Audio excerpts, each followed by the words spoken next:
Hello বন্ধুরা, good afternoon. তোমরা সবাই কি করছো? ভালো আছো তো? কে কি করছো কমেন্ট করে বলবে আমাকে। রান্না বান্না হলো নাকি?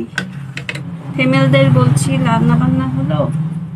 আমার রান্না বান্না হয়ে গিয়েছে। আমি রান্না বান্না করে আমি সকাল সকাল ঘুম থেকে উঠি। আমি সকাল 5টার সময় ঘুম থেকে উঠে বাড়ির সব কাজ ছেড়ে কাজকর্ম করা হয়ে গেলে তারপর আমি রান্না বান্না সকাল সকালে করে নিই আর কি।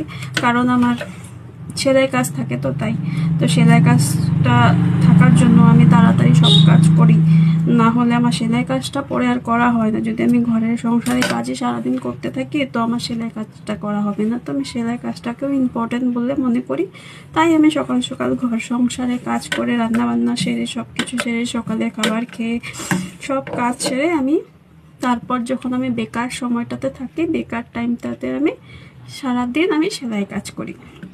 তো কাস্টমারে কাজ করি সেটাই।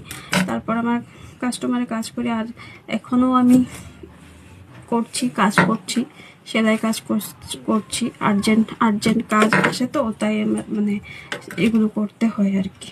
এখন আমি আর্জেন্ট কাজ করছি। একটা ব্লাউজ বা আধা করেছি, পুরোও হয়নি, হয়ে যাবে আর কি। তো বন্ধুরা, আমার ভিডিওটি ভালো লাগলে লাইক কমেন্ট করবে, শেয়ার করবে।